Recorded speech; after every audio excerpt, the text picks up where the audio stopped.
In this class, we are going to discuss two poems by W.B. Yeats, On Being Asked for a War Poem and The Second Coming. First, let us see On Being Asked for a War Poem. Both these are very short poems, and we will read the poem and I will ask you what sense, meaning, feelings are you getting from reading these lines here.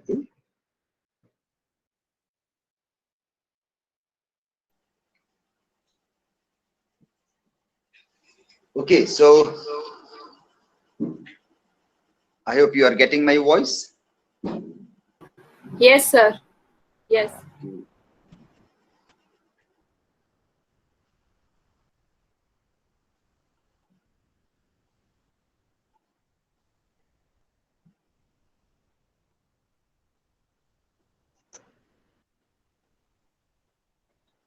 On being asked for a war poem. Yeah. This is the Sir, poem. echo sound coming is from your side. Okay, you are getting echo sound. Yeah. Okay, now Clear. now clear. No? Okay, fine. Let me just set it out because I'm working with two devices, so there is this echo sound problem coming there.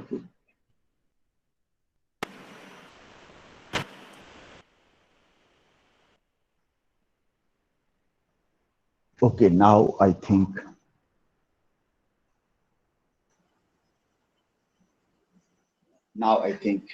you'll be able to listen. Yes. Okay, so I hope you are seeing the poem On Being Asked for a War Poem. Okay,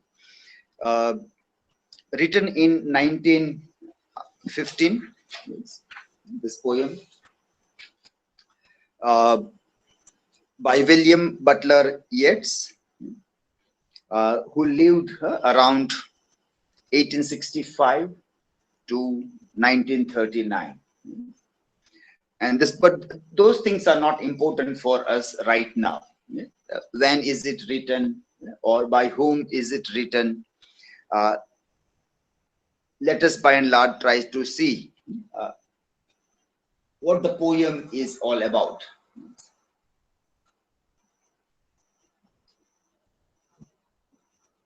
Okay, so it's a poem in 6 lines. Sextet, as it can be known as. First 3 lines, and then there is a semicolon, and then there we have the next 3 lines. The poem goes like this. I think it better that in times like these,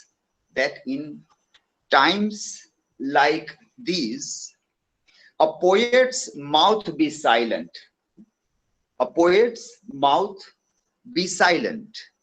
For, in truth, we have no gift to set a statesman right. For, in truth, we have no gift to set a statesman right. Then the second part of this short poem. He has had enough of meddling. Who can please a young girl in the indolence of her youth, or an old man upon a winter's night? Upon a winter's night. Yeah.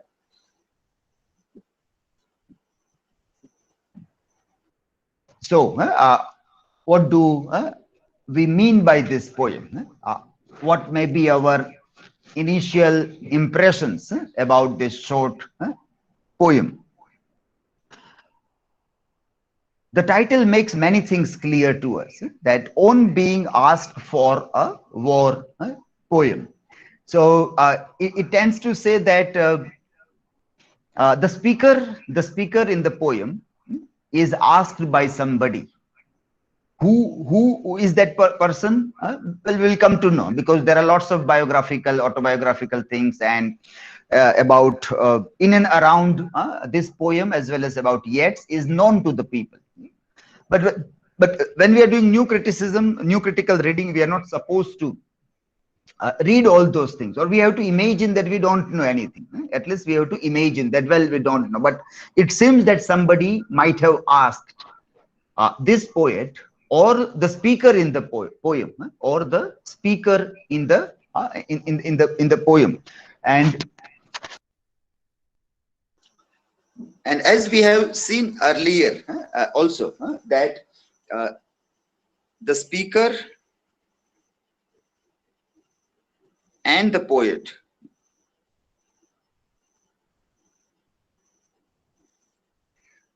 they are supposed to be separated. That is what we get from T.S. Eliot's theory of depersonalization.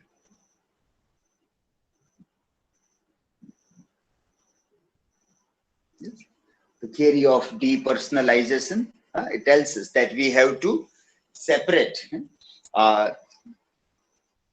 the man who suffers and the mind who creates. When we do the reading of a poem, we try to see that instead of saying what the poet is trying to say, let us try to concentrate on the speaker in the poem, the speaker in the poem.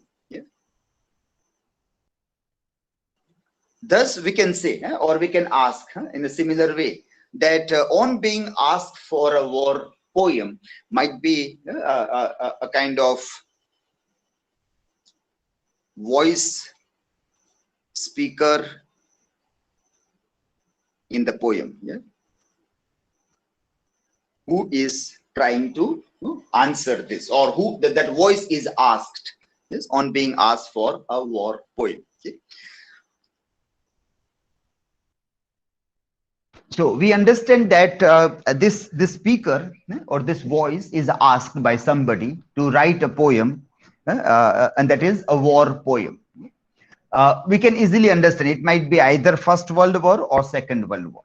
First World War or Second World War. Now, as we have already mentioned, it is 1915, so it is First World War. It is the beginning of the First World War, and at that time it is asked.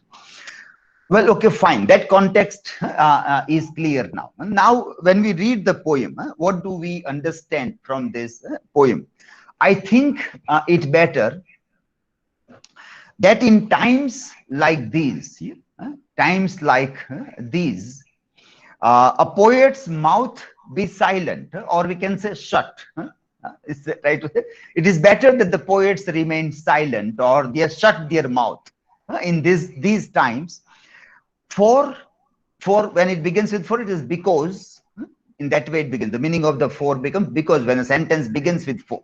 Because in truth, when it comes to truth, we now see this voice is that voice, poet's voice, or the voice is also perhaps a poet. The speaker also is a poet here. Many times we see the poetry and we sign that please hold your tongue for a while and let me love. Hold your tongue for a while and let me love. So we can say that who tells this is a lover. It's a lover telling to beloved. So here when we say that this means this voice is poet who is trying to connect with this. We have no gift to set a statesman right. We have no gift to set a statesman right. And then it says he has enough of meddling who can please a young girl in the indolence of her youth, or an old man upon a winter's night. Yes. Let us try to see one by one what sense we are getting, and in case if you are getting any sense, then also please let us know. Okay. Now I think it better that in times like this, yes, in times like this. Now, what do we mean by these times? For example, is it a happy time or a sad sorrow time? What sense do you get? Sad sorrow time because this time Yeah. is of World War. Okay, it time of a world war, so we can say it is sad or sorrow. Now imagine if you don't know that this poem is written before First World War, then how will you read that if you don't know that this is a poem written during First World War? Well, even in that case, you can say it is a war poem. It is given in the title here that it is a war. So whatever it is, a First World War, Second World War, or any war, it is always a troublesome time. The war that is in the title. So even if we don't know about it is First or the Second World War, any moment of war is obviously a terrible poem, and that's why that's how we can universalize this poem. So the poem does not remain only for the First World War, yeah, or the European countries, but it becomes universal for all kinds of wars or battles. Okay, so that is how we get that. This times must be the time of sadness, sorrow, not a happy time. Yeah. Now, then it comes that a poet's mouth be silent. Poet. So in sad times, in this, poet should remain silent. Now we may say that, well, poets are supposed to speak when there is a sad time. Yeah? Poets are not supposed to shut their mouth when the time is terrible. So why is this poetry, this speaker, this voice trying to tell something which sounds to be very, very ironical? Yes, it sounds to be very ironical. Yes, it says it might should be shut. Now, when we say that poetry has this dhwani or vakra ukti, where what is said is not to be taken as it is. What is said, vyanjana, or what is the another word? Abhida, vyanjana. When we try to read in that context, we find that the lines of the poetry are not supposed to taken as it is. Lakshana, for example, Lakshana says that Siddho Earth na mare, bijo koi earth aprema sodhvo pade. Even if I am getting here a straight meaning that a poet's mouth should remain shut, I am not supposed to take that. Now, at this point, I may have a question that why do you want to read this ironically? Why don't you read it straightforward? If it is written, why don't you take it as it is on a face value? Because the way the poem begins, and say that somebody is asking me to write a poem on a war, and I am telling that, well, poet should not write a poem about war. And yet poet is writing, and yet poet is writing. He is writing a poem. So that makes it very, very interesting. It's a very odd act, as if like there is what we call it as refusal as assent. It is something like refusal as assent. Like it's a very very odd act. On face you are saying no, but you are doing that. You said that, well, I don't want to write a poem, but you are telling that by writing a poem. You are doing that by writing a poem. So there itself an air of irony. There is an air of irony in the very structure of the poem. Very act of writing this poem is highly ironical. Okay, so that's why we try to read this line that when he says poet's mouth be silent, perhaps it is ironical that he says. Then he says that why the voice says that poet's mouth remains silent, because he says when it comes to truth, he says that we now means that is the breed of poets, the breed of poets, the breed of poets. We have no gift to set a statesman right. We have no gift to set a statesman. Now, what is this statesman? Statesman?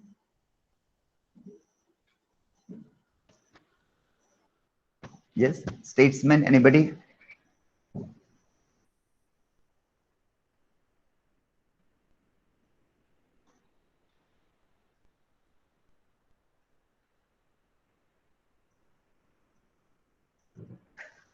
We, that is the breed of poets, have no gift to set a statesman right.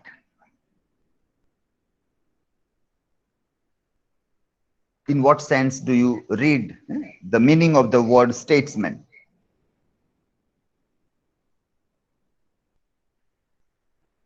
You can put a comment also, or you can unmute your mic and give the meaning. Politician? A politician, yes. Not a common man, Nandita said, not a common man, yeah. Politician, yeah. A politicians, that is what it says, statesman, politician, yeah. Okay. So it says, that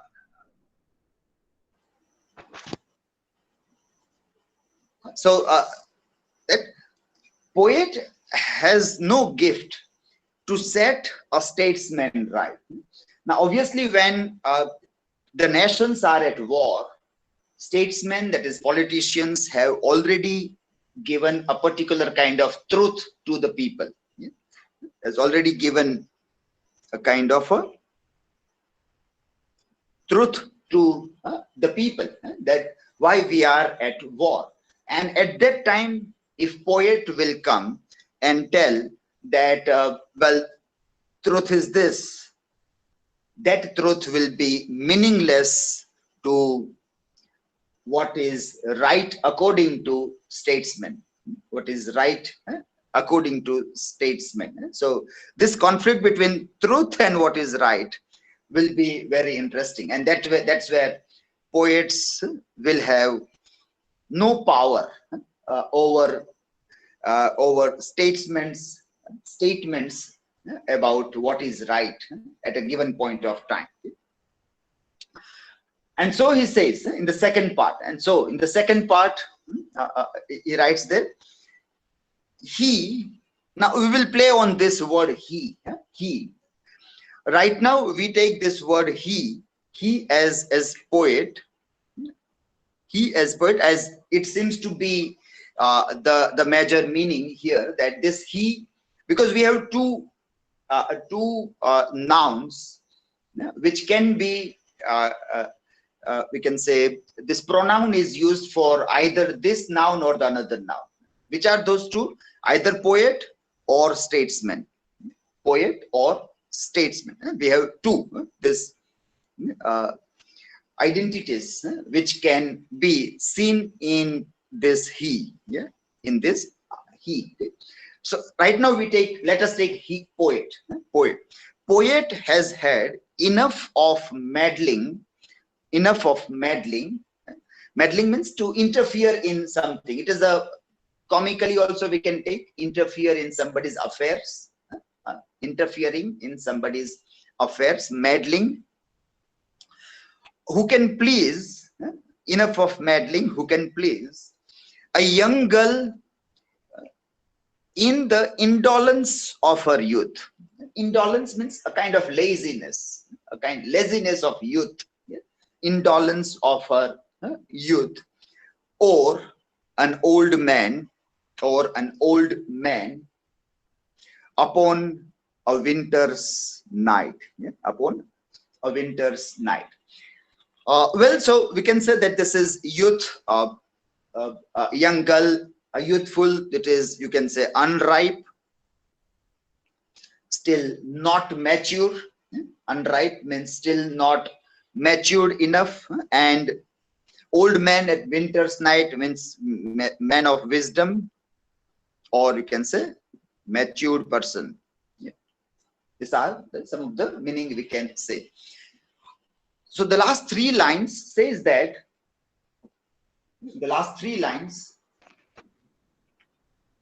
we can say that the poet says that, the voice in the poetry says that it is better that the poet meddles, interferes in the affairs of young people and the old people, and try to deal with the indolence of the youth of young people, and the philosophies about, or philosophize the life for the old people who are upon winter's night, old enough, near the death. Winter's night, near the death symbol can be seen there. Okay? So that is what this poem in a way tries to read here. Okay? So overall sense of the poem, it seems to say that W.B. Yeats says that I am not interested in meddling the affairs of politicians. I don't want to interfere in the ongoing battle. I want to write poems for the young people, for the old people. I want to write lyrics for the young people and ballads for the old people. But I don't want to instigate in any ways the politicians or the followers of the politicians. That is what is the overall tone or the face value of this poem. The face value of the poem is this, that I am not interested in doing this. But at the same time, there is an air of irony, which because he is writing a poem. Had he not written the poem, when he is asked that, well, we contribute to our anthology of war poems, and he would say that, well, I don't want to write a poem. Orally or in a written letter, he might have told that. But he has written a poem. He has written a poem and told no. So there is an air of irony. And so it gives us a chance to reread the poem with other interpretations also. And so if we try to read it in this way, and we try to see that in tough times, poets are will have a conflict with statesmen. Poets will have a conflict with statesmen, and so these poets will have to be careful that when they speak their truths, or then when they sing the songs of their truths will come in conflict with statesmen's rightful statement, or with the statements which are told to the people that this is right and this is wrong. And during the war times, what are the rightful statements which are given? It is that it is the matter of our nation. We should always think about how to keep nation first. When it comes to the nation, then all our interests should be sacrificed. Nation should always be first. Now, when anybody says this, how can the other person deny it? How can you say that, well, nation should not be first? How can you say at a time when a nation is at war with the other country? So in that context, says for a poet, it will be very tough, very challenging time. If a poet is not ready to accept the challenge, it is better that the poet remains silent. Because this is going to be a very tough, challenging task there. Then if we read this he is politician, for example. If we read this he as politician here, then if he has enough of meddling who can please the young people as well as the old people. And so this young people and the old people, the unripe as well as the matured people, they will also listen the voice of the politician rather than of a poet, So even in that case, the poet's voice will be unheard even by the young or the old people. They will believe into what the politicians are telling, because these are tough times. These are not normal days, and these are very tough days also there. Okay? So this is the another reading that we can do, that ironically perhaps the poet is trying to tell that poets has to be very careful when their truths are going to conflict the rightful statements of the politicians. And at that time, even the young people, the followers, the old people, they also perhaps will not listen the truths of the poet, but they will listen to the politicians' statements there. Okay? So this is the poem. This is the poem. Anything you would like to add or would like to question anything in this reading of the poem? Any doubt or any question? Without any other information, I hope the poet and each and every word of the poem is clear in your mind. If you want to do analysis, I hope you will be able to do the analysis of the poem when you have to write your answer in the exam also. We have played on this two meaning of the word he. He can be a poet also, he can be a politician also, and either way the poetry can be read. And then there is an air of irony around that. There is, if you want to do a kind of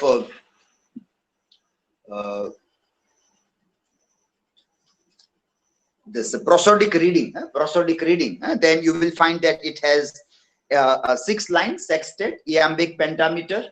It is iambic pentameter, and the rhyming scheme. The rhyming scheme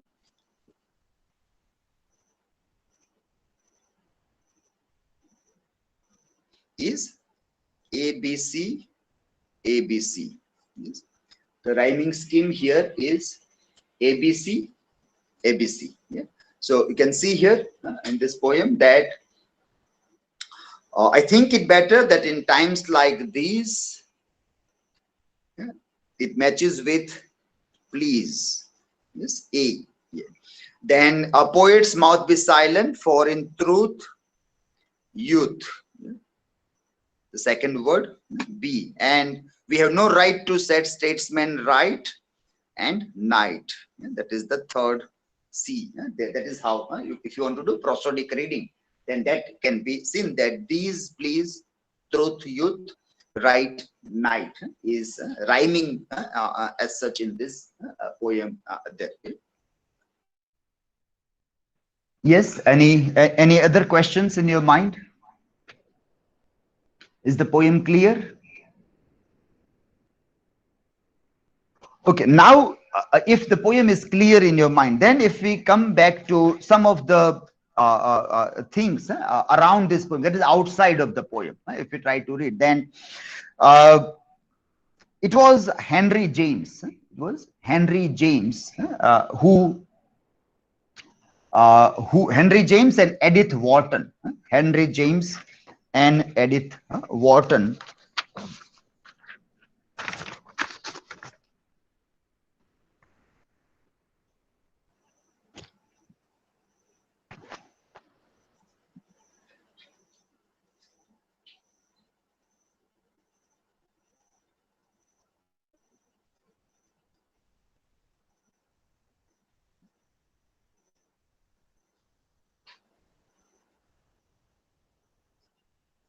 who asked him to write a poem, who asked W.B. Yeats to write a poem, a war poem, and he wrote this poem on 6 February 1915.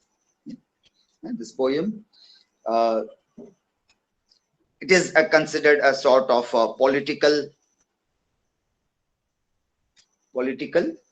war poem, if the genre we want to fix of this poem. Yes, on request of Henry James and Edith Wharton. And this poem was initially titled as To a Friend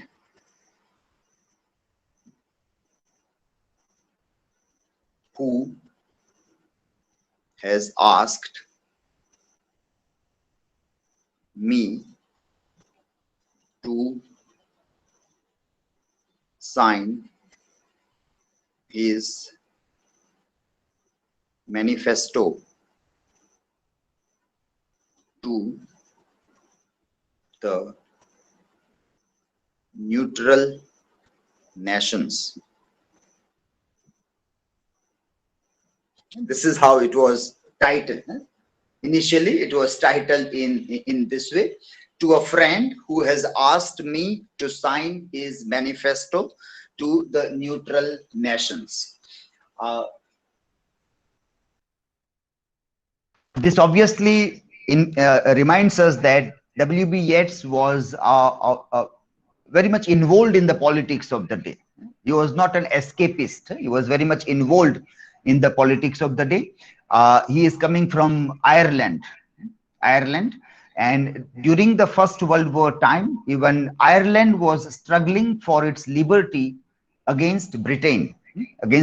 So they were also colonized nation. Ireland was also a colonized nation, and as India also was colonized, and we have our own post-colonial narrative, Ireland also has its own post-colonial narrative. Irish writers were always in conflict with the English traditions of literature, from there to the life and the political control also.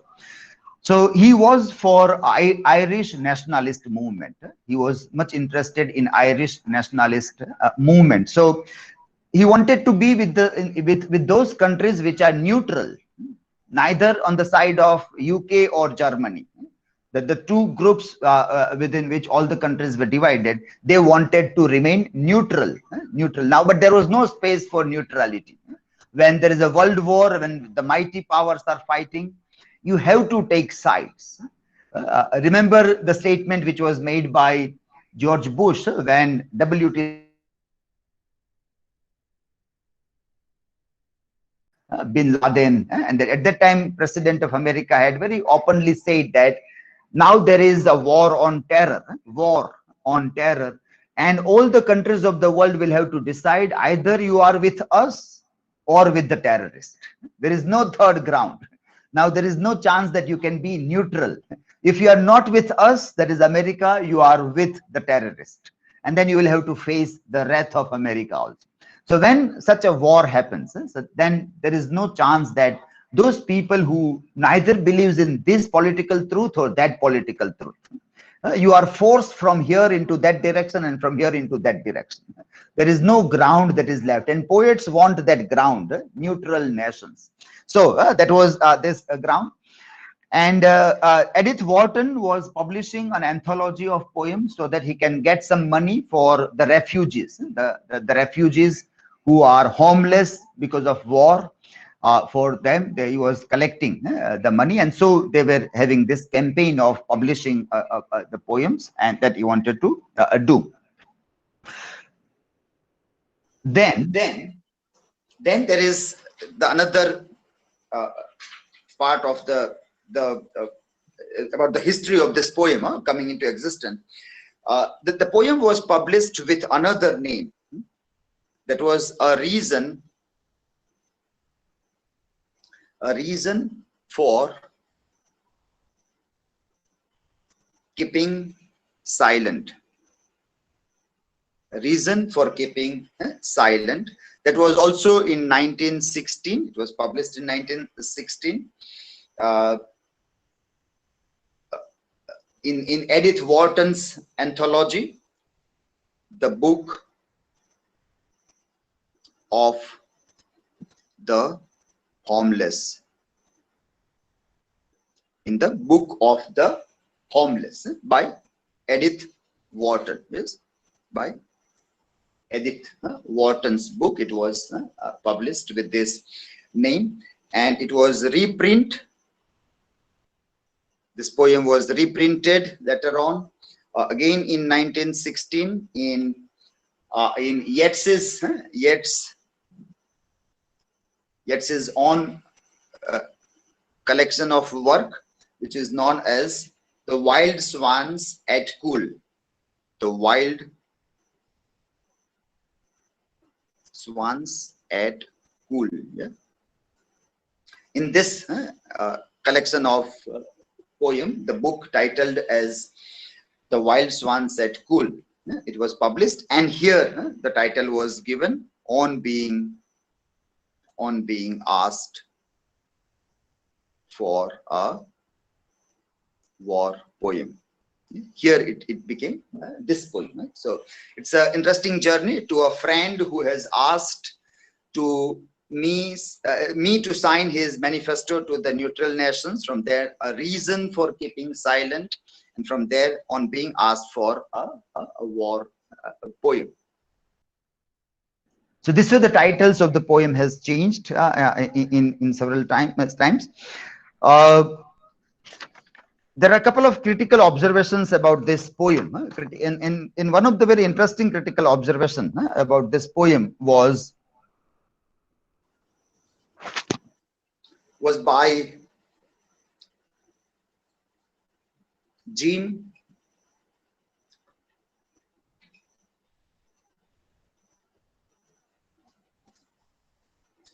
Hohe. Jim Hohe.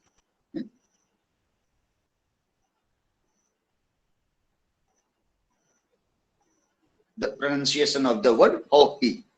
Jim, H-A-U-G-H-E-Y. Jim Hohe. And he told that this poem is a kind of toysome evasiveness. Toysome evasiveness. It means like the poet is trying to deploy a kind of escapism. Is escaping. Poet is escaping from a kind of the duty which they're supposed to fulfill there. Now, when we see this escapism, we obviously remember what we have studied in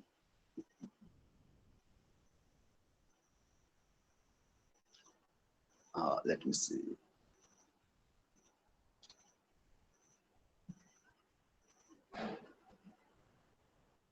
I hope you are able to read it clearly.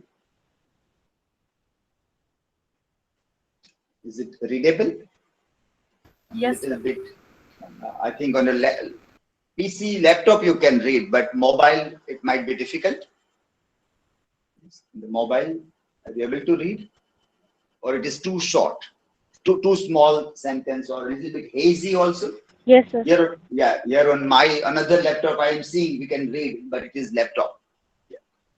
Yeah. Mobile users, are you able to? Yes, sir. Able to read? Yes, sir. Okay, fine. Yeah, okay. But this is in your material. In the material, that is in the setting of the 20th century, this paragraph is also given there. So as a kind of a reminder, we try to see this. So what E.M. Foster said, that also we can remember. When if it is a toysome evasiveness, as Jim Hohe says that the poet is trying to escape from his responsibility at a tough time. When the time is tough, poets should come and tell the truth to the people. They are supposed to.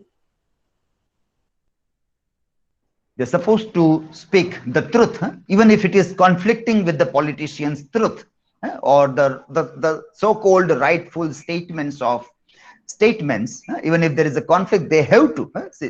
So, but why poets or W.B. Yeats is trying to escape from that? That is what we see in this statement here. Let me read these lines here. Yeah. There are two chief reasons for escapism. We may retire in our towers because we are afraid. But there is another motive for retreat. Boredom, disgust, indignation against the herd, the people, the community, and the world. The conviction that sometimes comes to the solitary individual that his solitude gives him something finer and greater than he gets when he merges in the multitude. The community is selfish and to further its own efficiency, it is a traitor to the side of human nature, which expresses itself in solitude. Considering all the harm the community does today, it is in no position to start a moral slanging match. In this context, with statesman's rightful statements, there is no need to start a slanging match that you slang a politician and the politicians and the followers starts slanging poet back, or in today's term we can say trolling. The forge of the fan of the politician starts trolling the poet if the poet's truth is conflicting with that of the politician's truthful statement. We are here on earth. We are here on earth not to save ourselves and not to save the community, but to try to save both. That is what very interesting. So in this context also, we can say that, well, toilsome evasiveness of this poem, okay, it is fine. Toilsome evasiveness is fine, but there may be the reasons, as E.M. Foster has said, either poets are afraid to voice because the fan following of the politicians and their rightful statements, which are speaking about nation, which is very tough to counter challenge in any another way also. So these are some of the critical observations which can be said around this. Biographically looking at this poem, we find that W.B. Yeats, being an Irish nationalist, he is not happy with British. And when Britain is fighting the World War, and many of the Irish soldiers are also fighting for Britain, as Indian soldiers were also fighting for Britain, he had no interest in the war, as such that he is not interested in the victory of Britain also. But he can't voice that. He can't voice that I will be happy if Britain is losing the battle. But he has to just sympathize with the soldiers. And in one another poem, he also tend to write in the other poem, where he also tries to look at sympathetically towards German soldiers who are dying, rather than the British soldier who are killing the German soldiers. So the other poem also. So many critics have said that to understand the inside tone of this poem, we have to read a few other poems by W.B. Yeats also.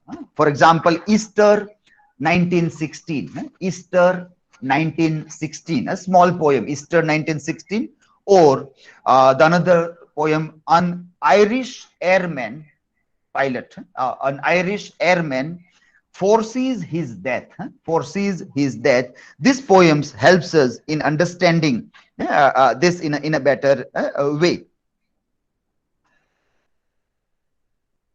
Some of the critical observations around this poem reads like this: that why did Yeats refuse to write a war poem? So in February 1915, Yeats had written to his friend Lady Gregory.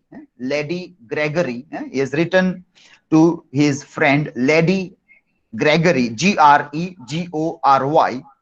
I quote, "I suppose like most wars, it is at root a bagman's war." A bagman means somebody who is collecting money for politicians. Bagman, somebody who is the agent of the politician. So this war also seems to be an agent of politician. It is just there to make profit for the politician. Bagman's war, a sacrifice of the best for the worst. It is just a sacrifice of the best for whom? For the worst. That is those politicians. I feel strangely enough most for the young Germans who are now being killed. I unquote this.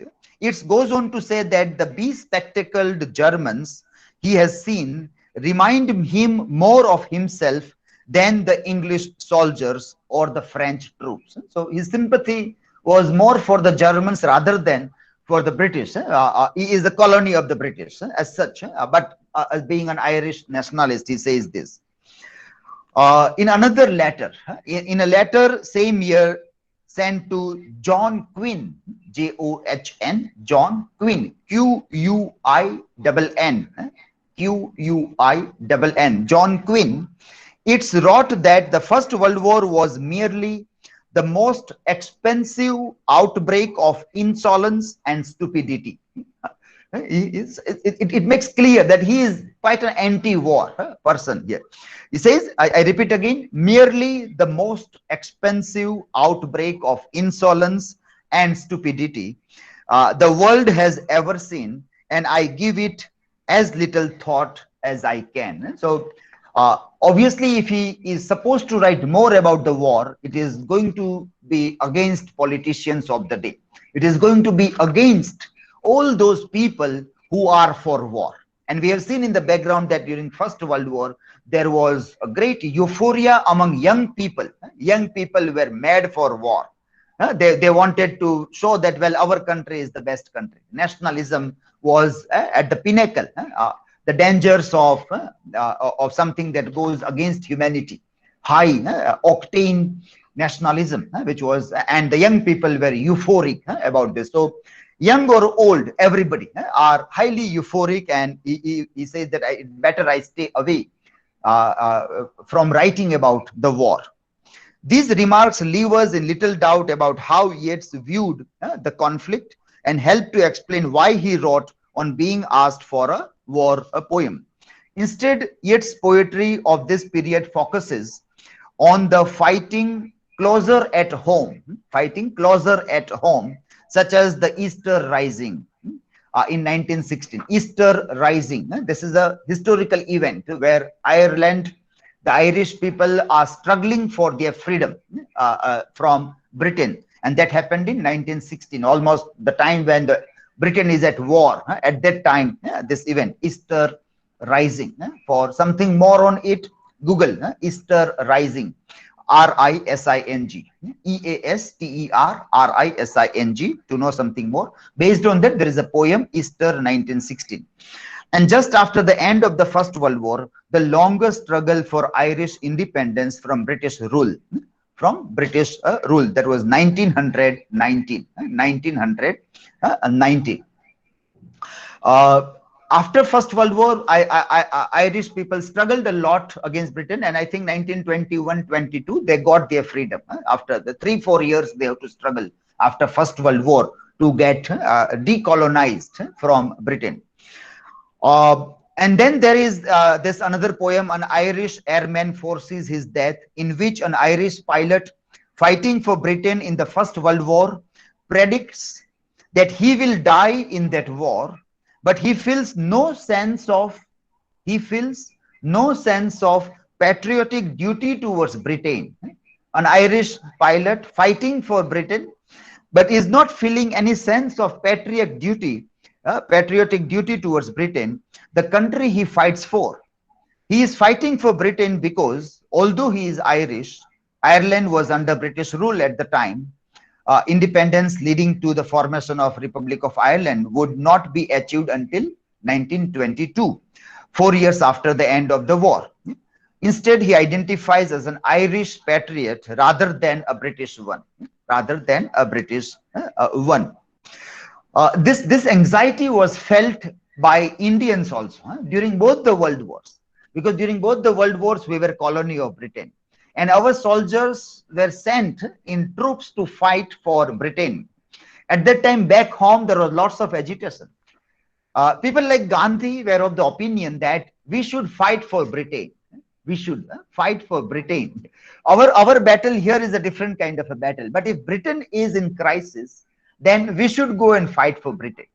Whereas on the other side, people like Subhash Chandra Bose, they were of the thing that we should take this opportunity. This was normally during Second World War, and he thought that we should take this opportunity and throw out Britain from India. And so he wanted to make friendship with Japan and Hitler, Germany in Japan who were anti-Britain, who were fighting. So he went to Germany also, but he was not able to meet Hitler. He also had a meeting with the Japanese people, and his troop was always ready. His army was ready there also. So those sentiments were very similar in India as well as in Irish freedom struggle also.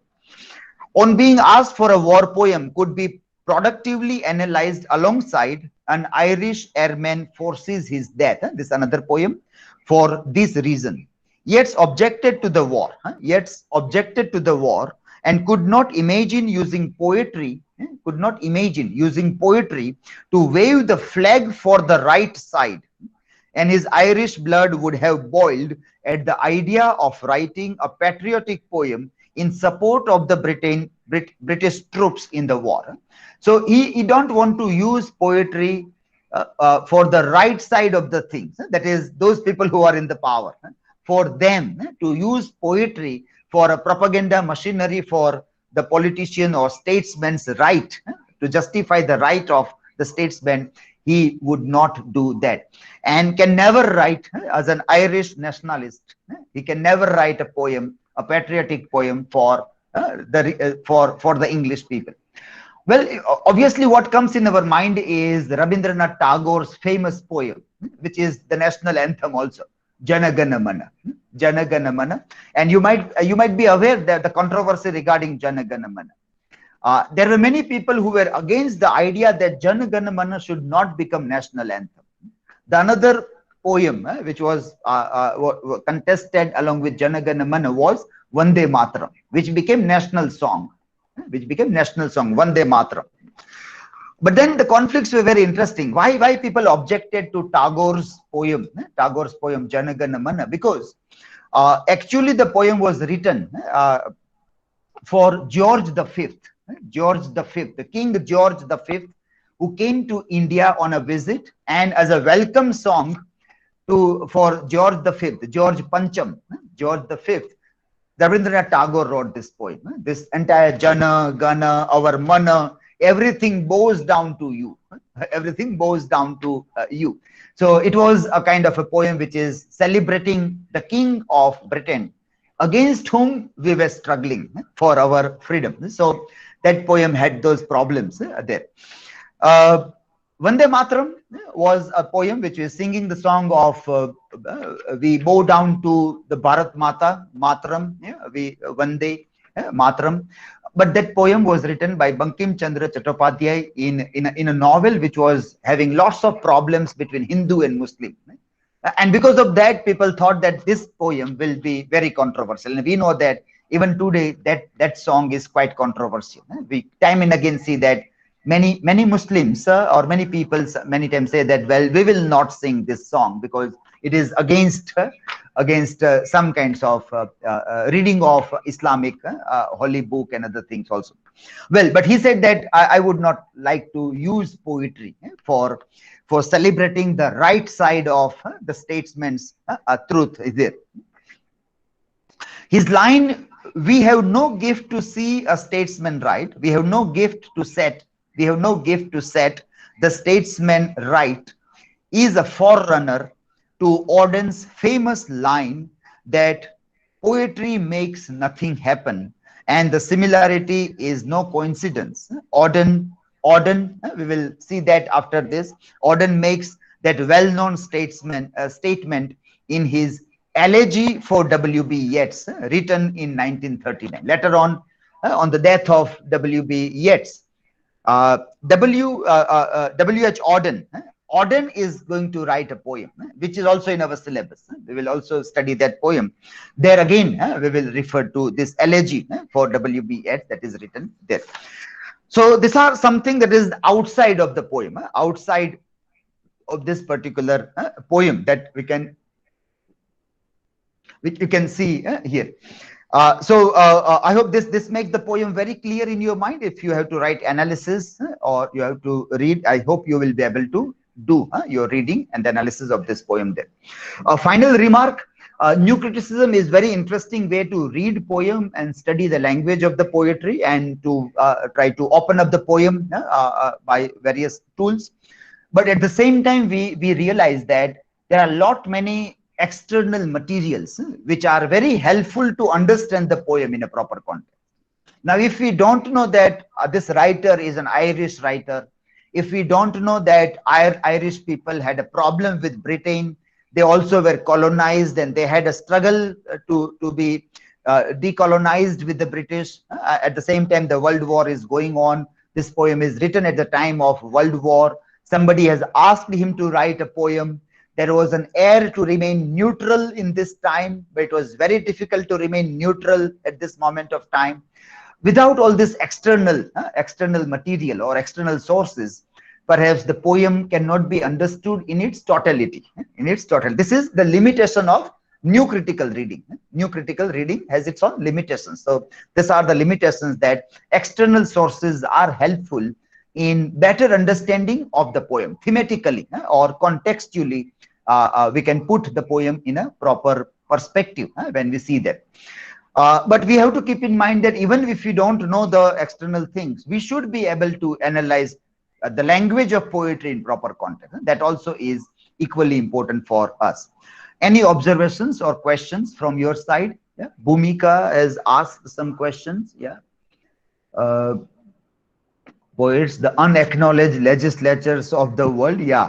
How we can understand this? Yeah, that is a very famous this essay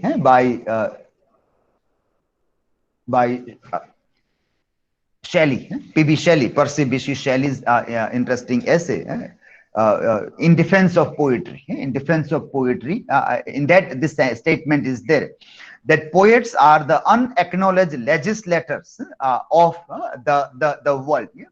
So that is very interesting to keep in mind that ironically, W.B. Yeats is telling that, well, we should not meddle. We should not meddle. The word meddling is very interesting and very important. We should not meddle here.